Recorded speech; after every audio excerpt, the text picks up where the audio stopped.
Welcome back to House on Carrion Hill, House of Bob's cosmic horror adventure played in Pathfinder 2nd Edition in the Galarian campaign setting.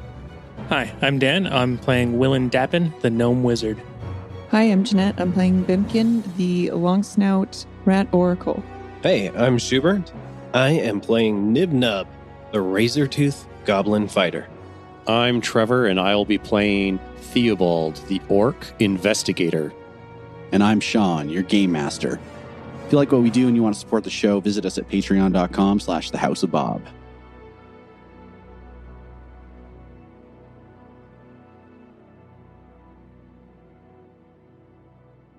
Last time on House on Carrion Hill, bunkered in Berkeley and Critchfields, the investigators put the feet of Arland Hive to the fire and discover some useful information about the Keepers of the Oldest.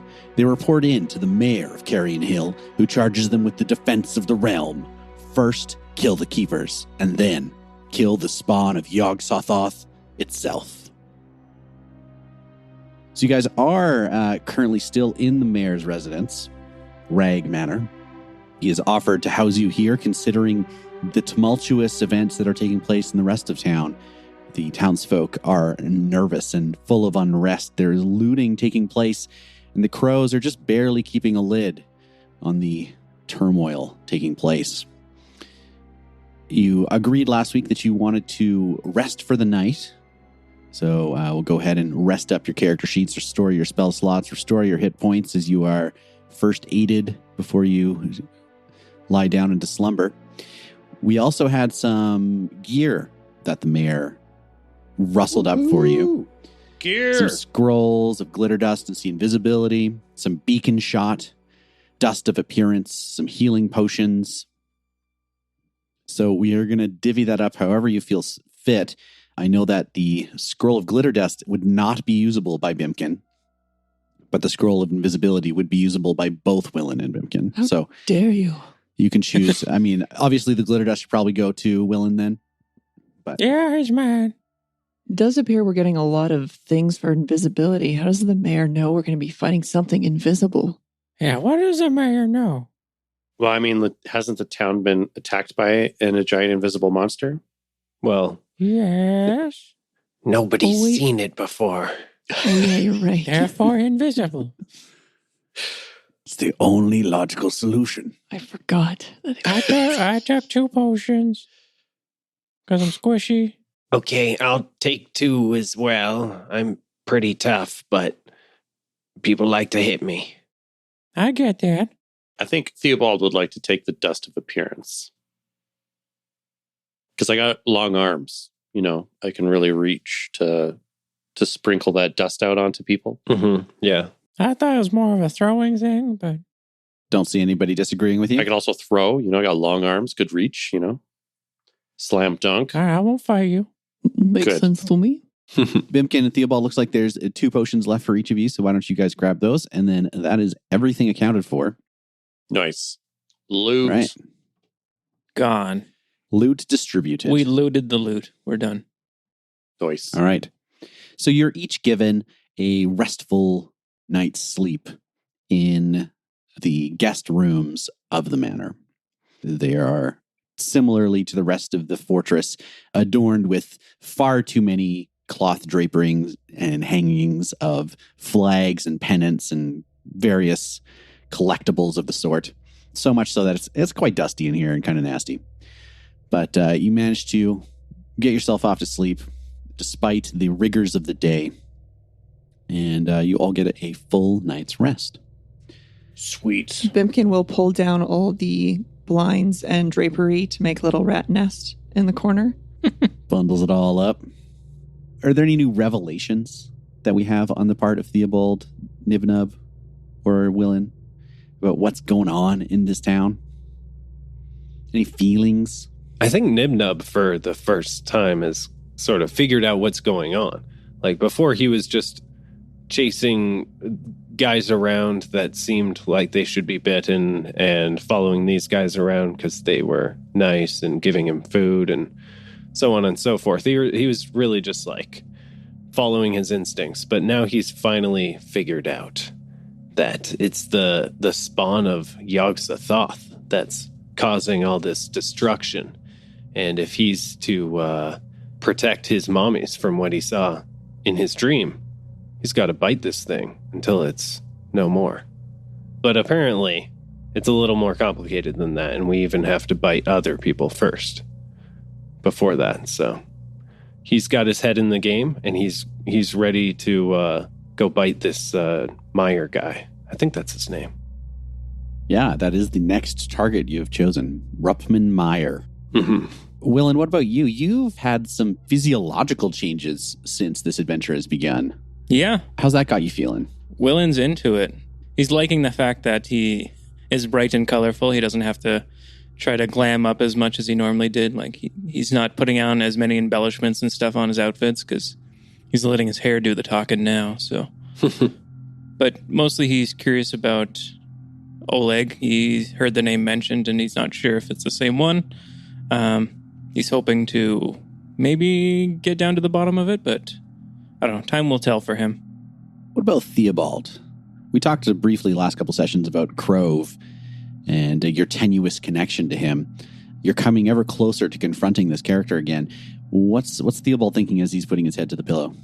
If Theobald is not sleeping well, Theobald's getting a full rest, but his mind is certainly full of...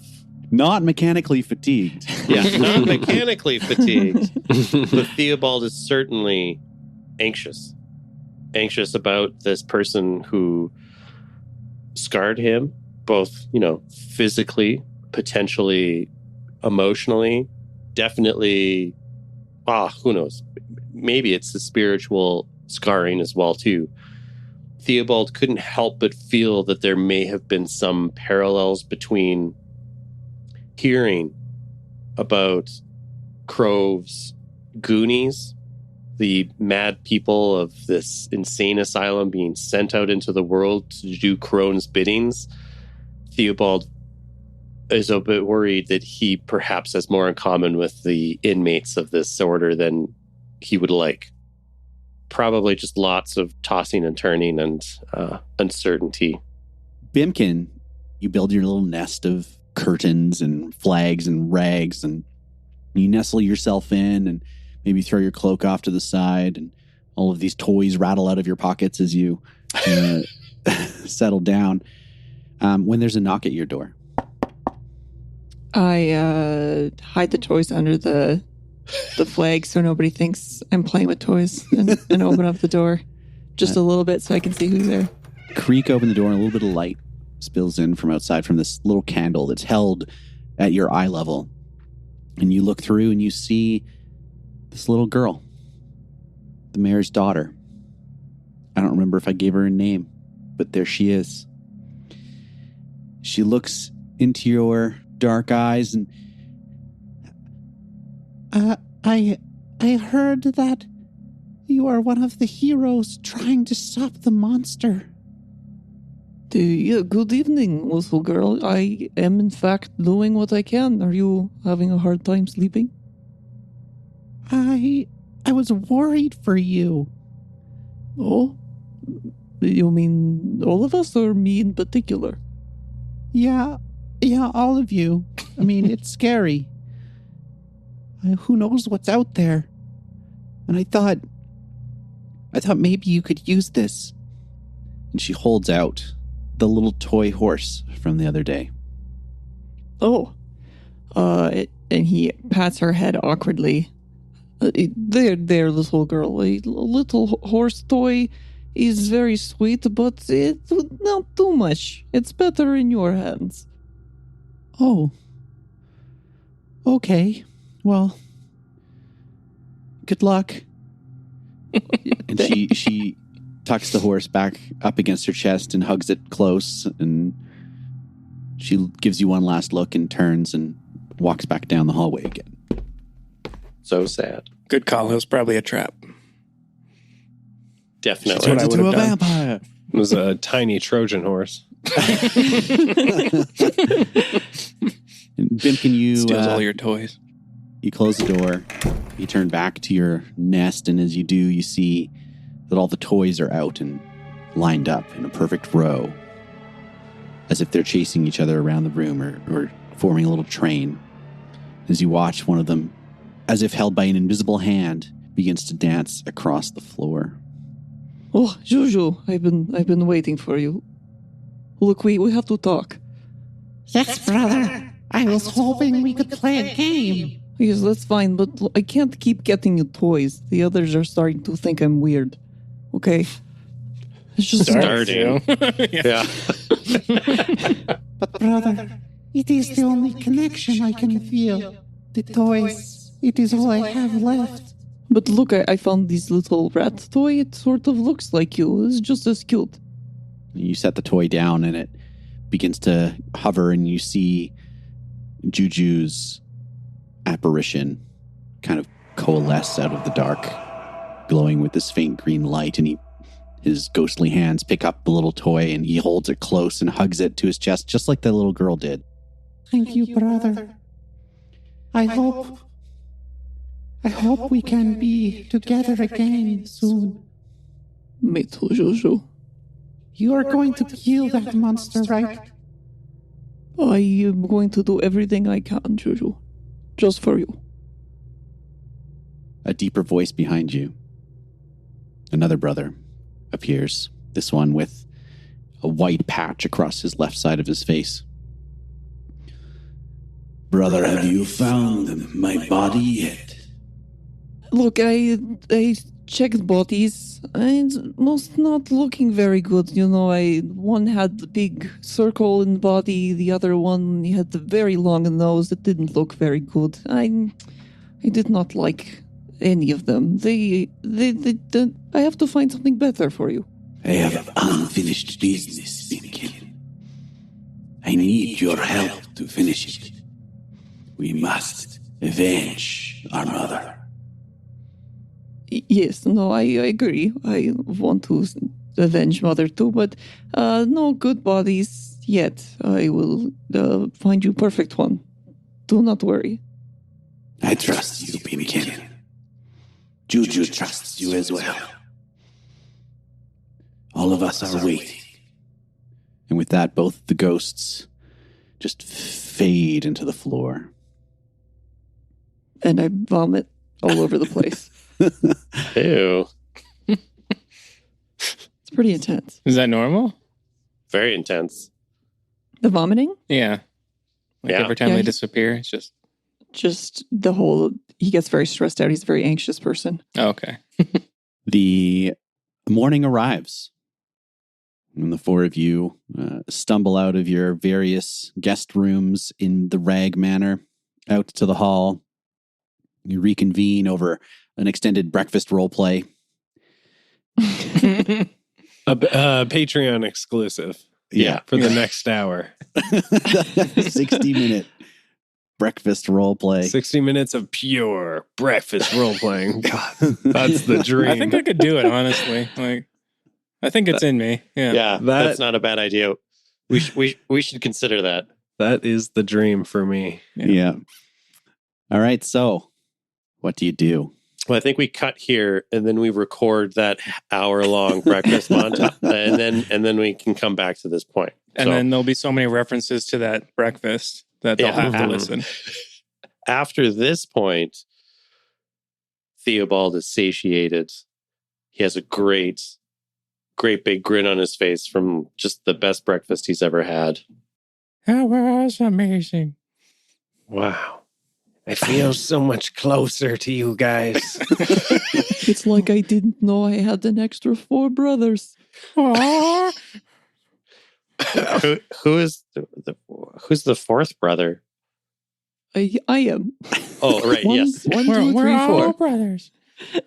Yes. Brothers and bacon. Is that not how you count your brothers? It was very common for us rat folk. I learned that over breakfast. Yes. Thank you. It must be nice to be your own brother. He's so good, you have no idea. Well, All right, should we go kill that guy? oh yeah, I guess we're gonna go kill this guy. Here, it's time. we're starting by going in the back door of that factory to chase down the coward, right? That's what we're doing. We're not going after Yeah. Crove yet. Isn't he at the hospital? You were told about a back door into the asylum. Oh. Yeah, that's Crove. You guys did talk last time about going to the factory where the Middenstone material is processed.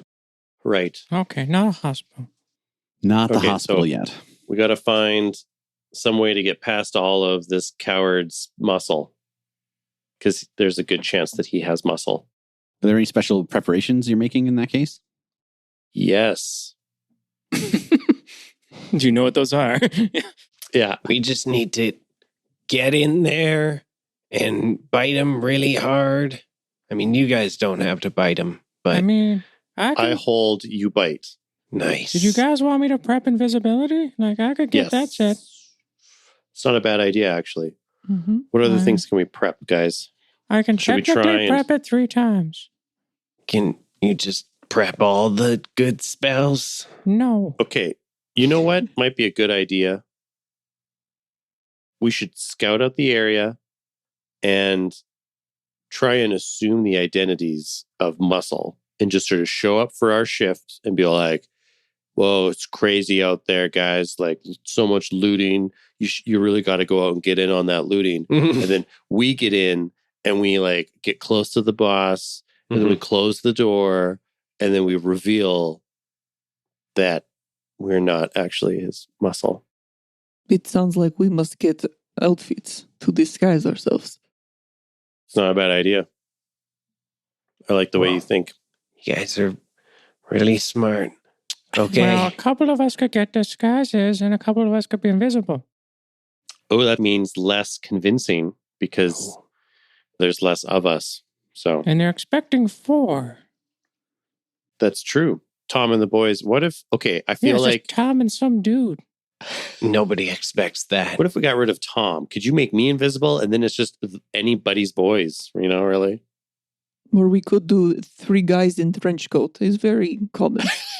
Oh, yeah. The 3 of us would make one normal size person. Yes. Genius. Okay, yeah. So it's just Tom and his friend? Or am I invisible and the 3 of you are one person? Yep, that's the plan. I form the legs.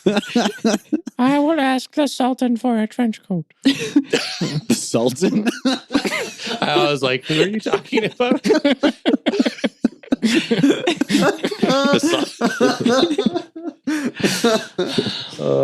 You have it. You have a trench coat.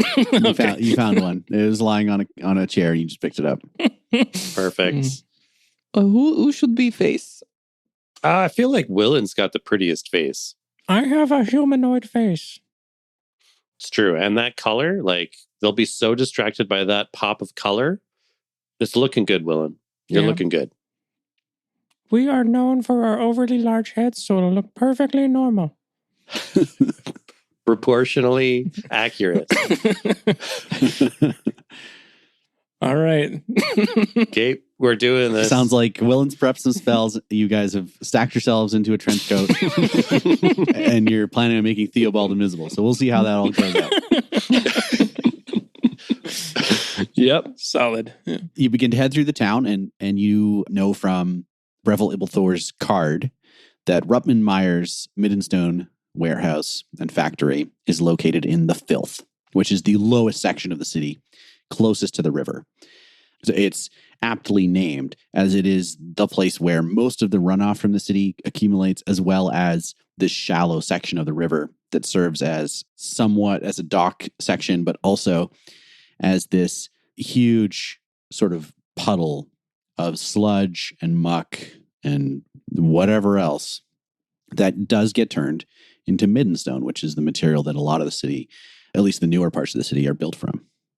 As you begin working your way down to the Filth, you find that the unrest has calmed slightly, and people are not out in force at the moment. The early hours of the morning today, you walk past a couple of men who are whispering to each other in concerned tones, and they look over their shoulder at you in a suspicious or paranoid manner. You hear that the Elmway Church has been destroyed. Apparently, the creature is struck again, tearing the ancient structure apart from the inside out.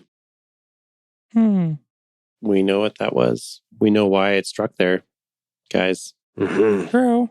Yeah. Because the mushrooms. Yes, because it really likes mushrooms. Yeah. Yes. That's exactly what I thought. What a fool. We've destroyed them. As you get down to the filth, you notice that the buildings are more and more built out of this bright purple stone. And even in the dreary weather and the discontent within the town is settling its, tone over everything. Willen, it reminds you of a brighter time, a time where there was bustle and people were together and the crush of bodies is not so oppressive, but more a time of growth. And we see Willen Dappen years before, dressed in bright yellows and blues, trekking down a path.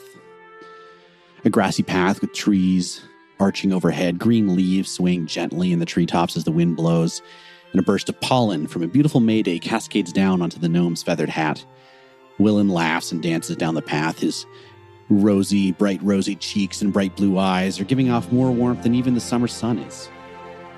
Before long, Willen rounds a corner in the road and stops in his tracks. Just ahead is this idyllic little village. Thatched roofs over gray stone walls, goats and chickens roam between picket fences.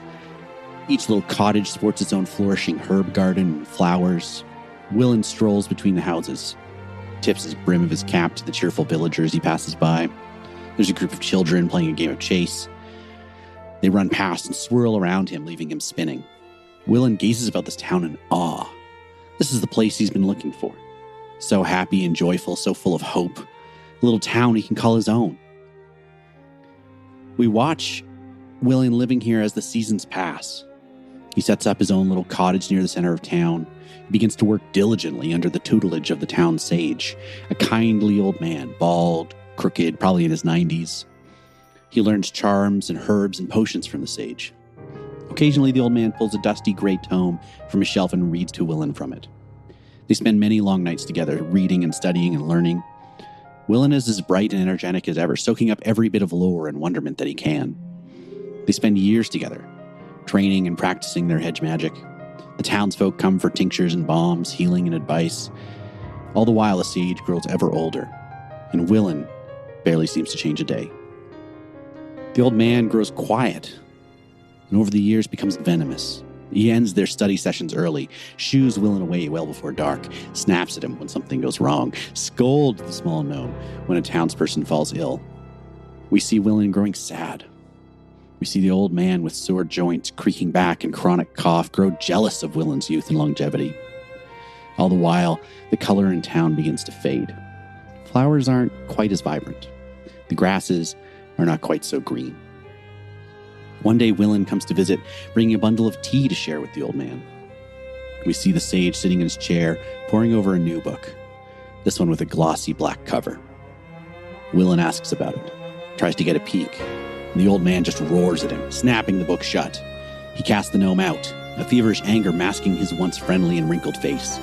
The thatch of the roof is not quite so yellow anymore. Willen's cheeks are not quite as rosy as they once were. The day is bright and the sun is high, and there's a coolness in the air. The blue sky is somehow muted and gray despite the bright light. Townsfolk go about their business with quick, darting movements.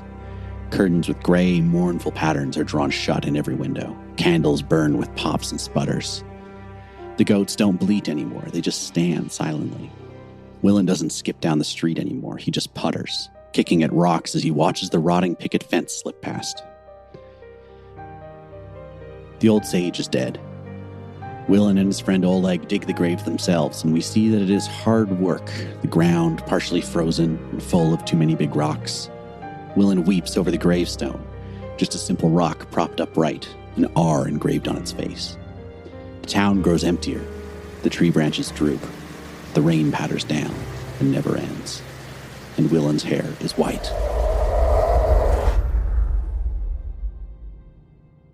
And you come to the base of the filth, and you see Rumpman Myers' midden stone.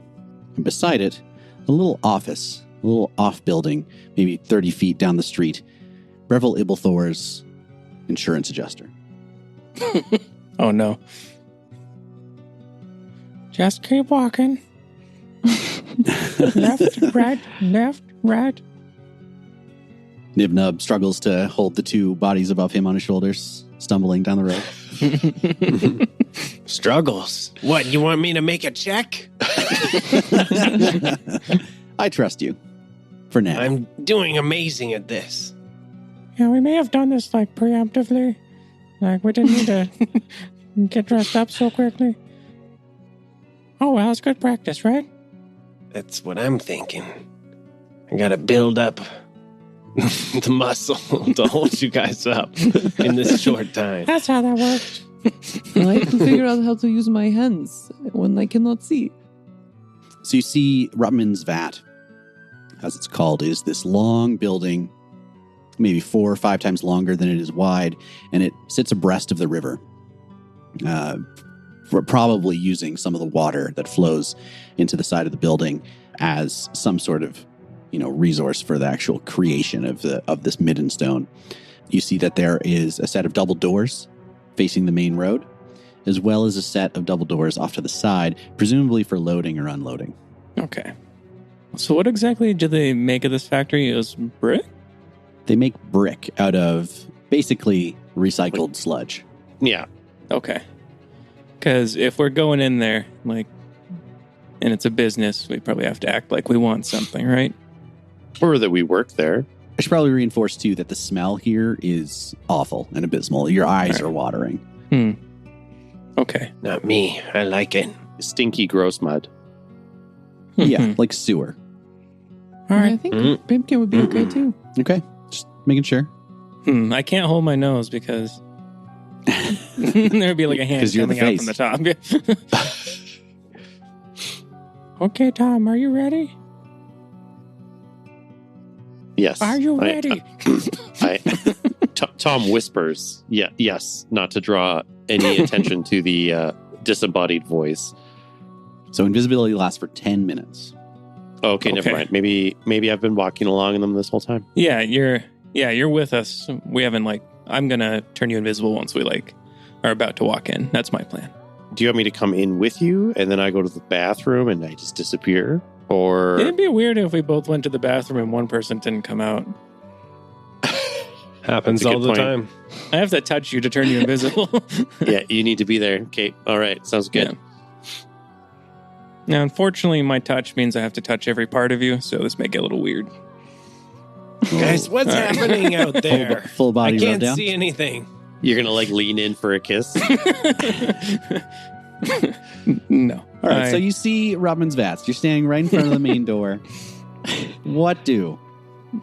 We're the only ones in eyesight. No, we don't see anybody else standing there or anything. Yeah, for the most part, the streets have been pretty unoccupied this morning. Just those few bodies that you saw along the way with their conspiratorial whispers. All right, Willen, do the deed. All right. And then I cast invisibility on you. There's a wobbly guy in a trench coat just giving Tom a rub down. Yeah. All right, Theobald, So you are muscular. invisible. Sweet. Now, just remember, if once you attack, that invisibility's over. Okay, sounds good. And the timer starts now. Did we synchronize our watches? I don't have a watch. Okay, let's go. All right, the door stands in front of you. Who opens? What do? I open, because it'd be weird if it opened by itself. All right, Willen opens the door. Hello, I am a normal-sized person. And you call out into this loading room. Yeah, good opening line. You got this maybe 30 by 25 foot room. It's hot and humid in here and foul smelling. There's this mix of acrid chemicals, burning refuse, and bitter smoke tainting the air. The room itself is very tall with a 40-foot high ceiling. And you can see above there's a tangle of wooden beams, walkways, even a winch for lowering and lifting material. 2 flights of stairs on either side of the room lead up to the north to a long room filled with fumes and wisps of smoke. Okay. Are there any people in this room? You hear quite a bit of noise ahead of you, but there's no people in this room. Hello. Theobald goes to the left. Just takes the staircase up. Quietly walks up. Okay. Mm-hmm. Roll me a stealth check since you're doing it quietly. I am a quiet boy. Willen will help by being noisy and clunking around. Perfect. You can't really clunk around because I'm the one walking. Yeah, you would be clunking the person below you. Yeah, I'd have to be smashing my head around on things, hitting my head on He the could wall. be hitting the walls with his hands. Oh, I don't have hands. You're my hands. But I can roll a stealth check Yeah. if you want me to walk Your hands quietly. are like way too low. Little rat paws. Send your fan art in now. Stealth. I rolled a 2, so I got 12 on my stealth check. Okay. Theobald rolled a 27 for his stealth. Ooh, nicely done. I'm kind of assuming you guys are both going up the opposite stairs at the same time is sort of what it sounds like to me. Yeah. So Yes. we'll put you all up at the top of the stairs. Okay. All right. So as you come to the top of the stairs, the stench and humidity in the air here is absolutely choking. There's no proper floor in this room, only a series of 5-foot wide midden stone walkways that pass along and over a series of pits 10 feet below. The ground is obscured by a layer of foul-smelling, bubbling water through which a tangle of violet midden stone pipes weave. Numerous huge metal cauldrons containing a nasty, bubbling violet sludge simmer in the pits, each vat cradled in a nest of steaming pipes. Above, the open ceiling is a tangle of timbers, ropes, chains, and pulleys, many bearing hooks sized for the rings around the cauldron rooms below. Ropes and slippery ladders descend into the morass below every 5 feet along the edges of the slippery walkways, while to the north, you see a warehouse containing bins of coal, barrels, cages, and other supplies. Beyond that, there's a huge steaming furnace that churns and roars in underneath an upraised observation deck, which is currently covered over with thick leather curtains. On top of the walkways are a number of shambling, rotting bodies. Oh, Oh, dang. are they not moving? Each of them are currently going about various tasks, some of them with long stirring poles or stirring the cauldrons, Oh, okay. some of them attaching chains and hooks to things. All of these bodies stumble with a unnatural lilt. Their eyes stare into nothing. You can see that their skin is burned and boiled from the various heat and chemicals within the room. All of these men appear to be undead. Do they have the weird carvings? Perception check. As you peek through the jacket opening, you peel back a button and peer through. It's fine. They don't seem super observant. Yeah, Theobald's thinking in the back of his mind, oh, this shouldn't be too hard to sneak past a bunch of dead people. Yeah. I thought we were just trying to pretend we belonged here at first. Well, anyway. I mean, Yeah, says the invisible person. I thought of a whole backstory of why I'm here. Yeah, Right. well, just buying You're going to tell the some zombies. slugs. Yeah. Bimpkin got a 21 for that perception. 21. You don't notice any of those same engravings or scarring that you saw on the men that attacked you in the tavern, no. Is there a way to get above where we are? Above you is just like a tangle of ropes and timbers and winches and stuff like that would be used to lift the barrels or lift the cauldrons. At the very, very far end of the room, past the storage area, is an elevated observation deck that's currently Gotcha. covered over. And Okay. I seem to see stairs on the far right corner. Is that stairs leading up to the observation deck? That's right, yeah. Okay. I say we just politely walk past. Yep. Yep. I will get you guys to all make a fortitude save. That's fair.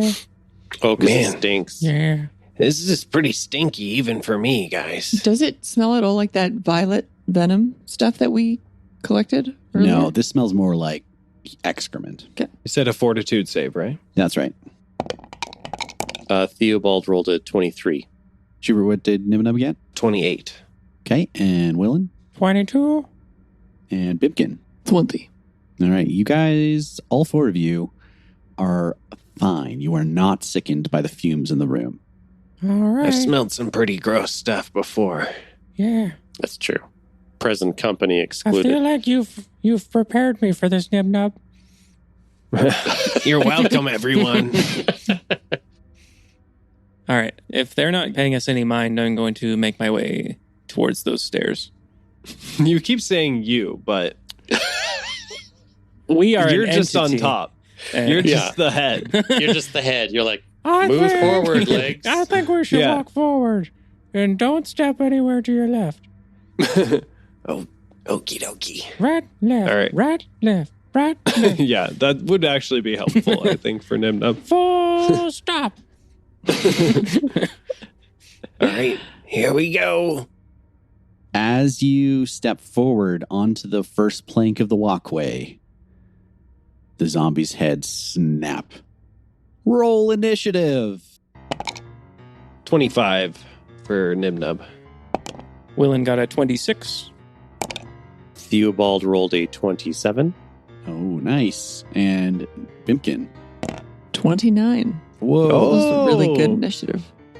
With a 29, Bimpkin, you go first. You can see, you kind of peeking through the pocket of your jacket with one eye. You can see this zombie that Knib-Knub is leading you towards lurches towards you and is going to attack the stacked up small creatures as best it can. Do I know for certain that it's going to attack and it's not just extending its hand to shake ours? It's an Welcome to my- incredibly aggressive tooth forward shake, if that's the case. Okay. I've seen some pretty aggressive handshakes Yeah. in my time. I will do something. I just wasn't expecting to go first. Well, how about I throw a curveball your way? Okay. Since you're standing on Knib-Knub's shoulders and Willen is standing on yours, let's start with an acrobatics check. No. Too bad. 12. Oh, no. It's not bad. It's not great, though. It's definitely not great. Maybe I can just use one of my hands. Let's go ahead and have Willen roll a reflex save. Oh, no. Oh, you're going to dump me. That's You're what's going to fall happening. into the pit. Oh, no. I got a 14. No. His face. For the listeners at home, Shaun is just beaming. He couldn't be happier right now. He's kind of smiling with his teeth bared a bit too much. It's kind of like, I have to think really hard about what should happen here. Nothing. That is not enough, Willen. You will tumble off of Bimpkin's shoulders Backwards. and fall prone.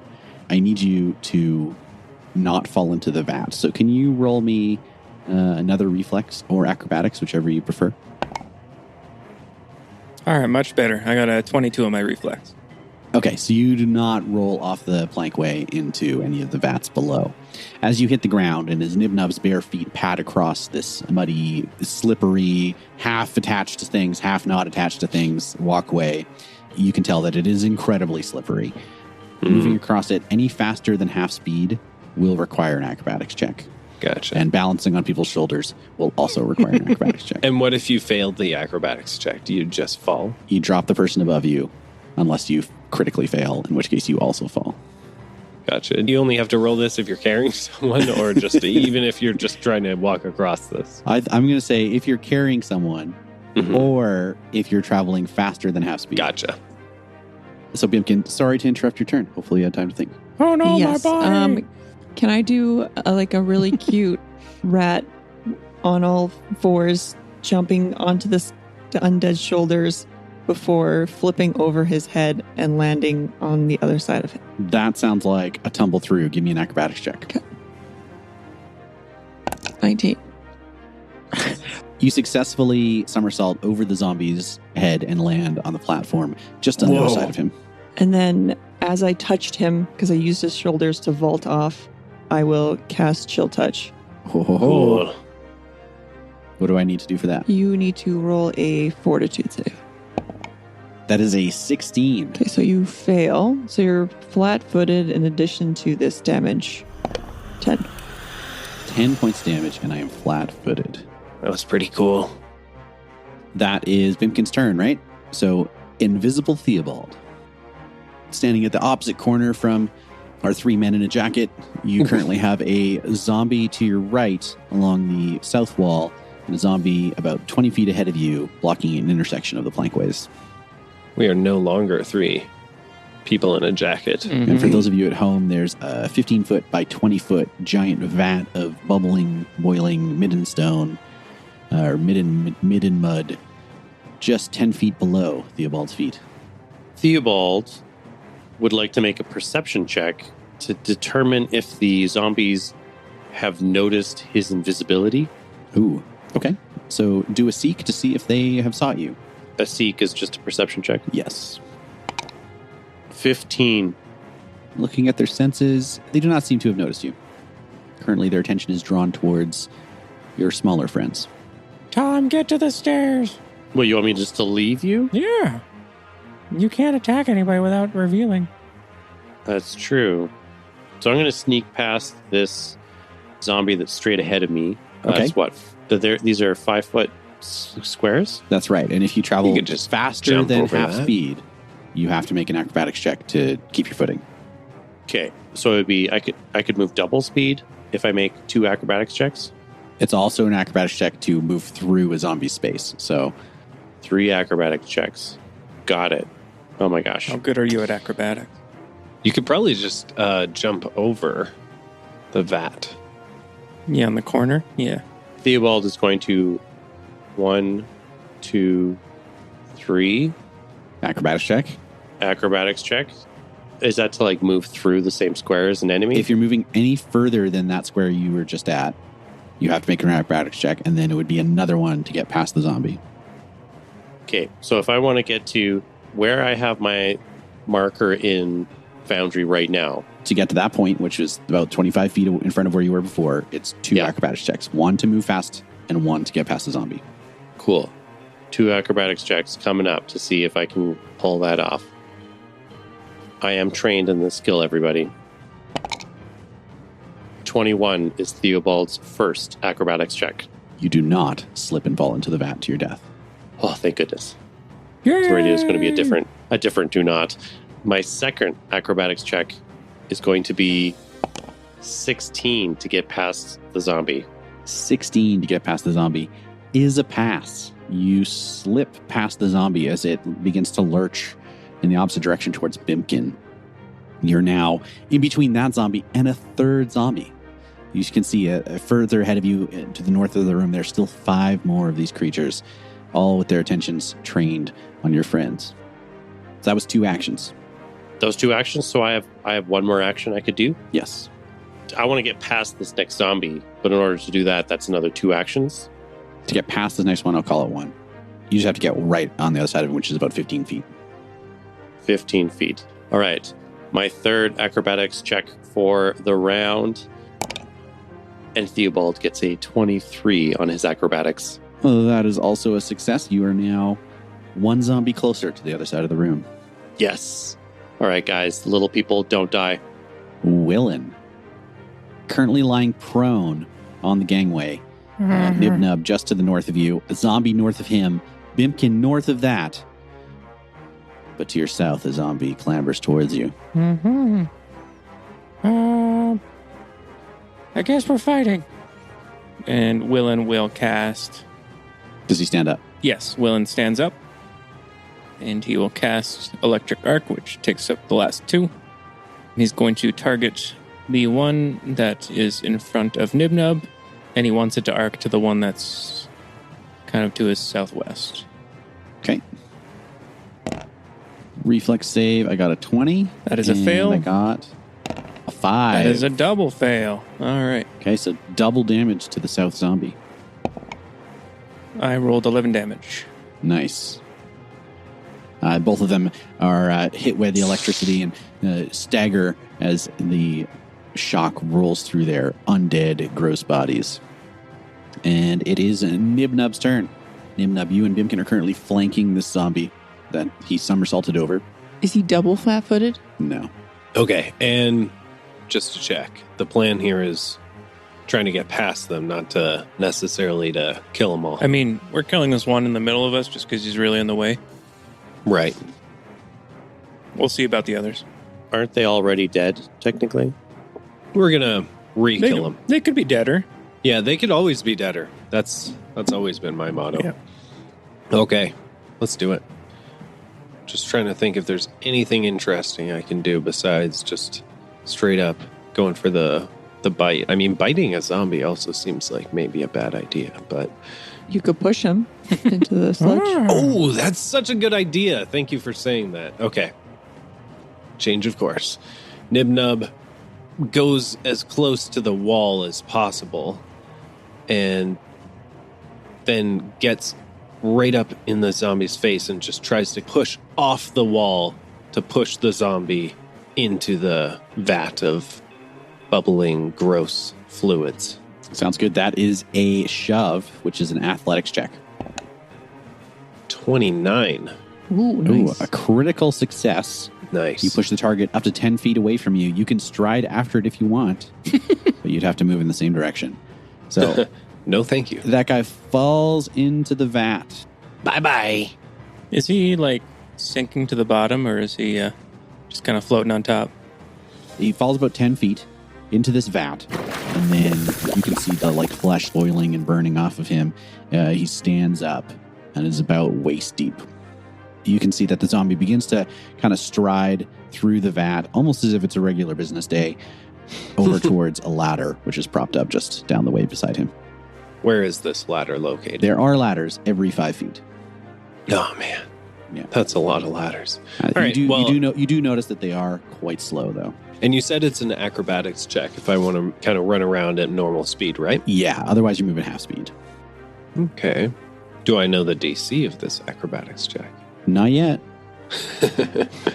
All right. Well, I'm going to go for it. I'm going to book it. This guy isn't close enough that he could... He's 10 feet below you. You're fine. Yeah, okay.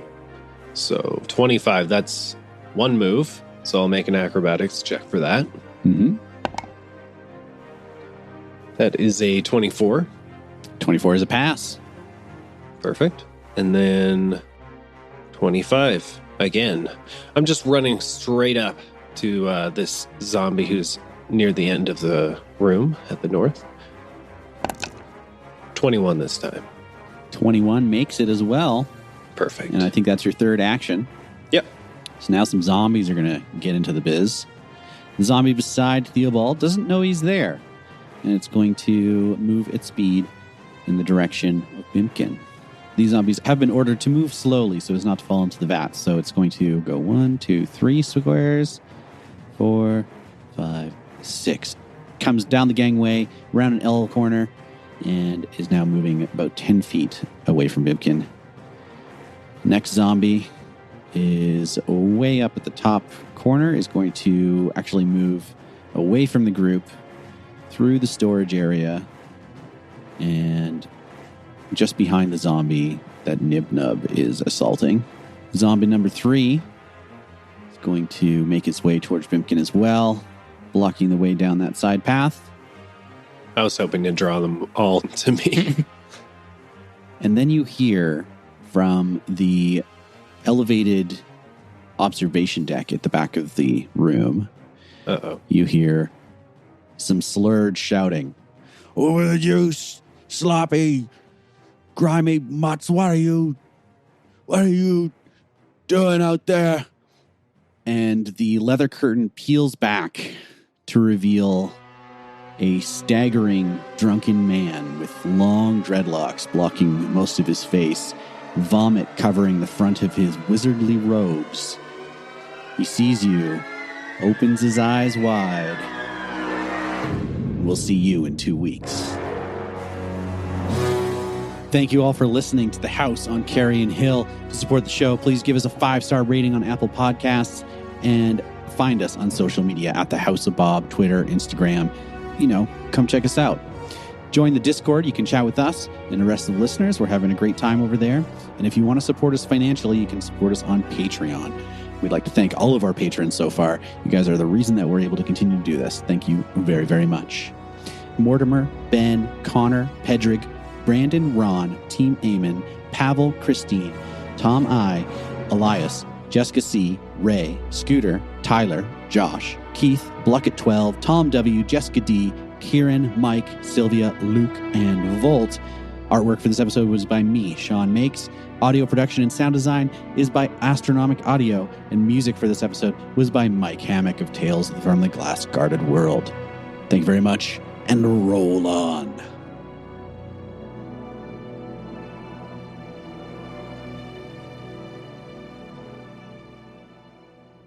What? He's so drunk. I can't wait 2 weeks.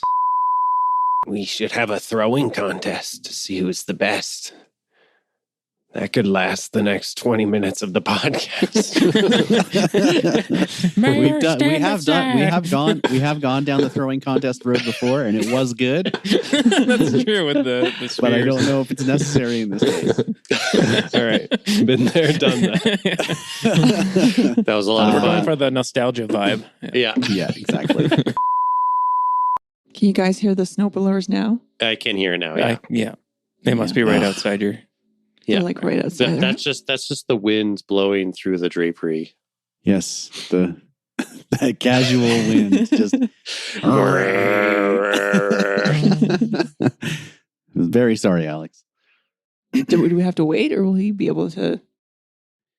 Let's give it 2 minutes. If you guys have stuff that you're We doing... can just vamp.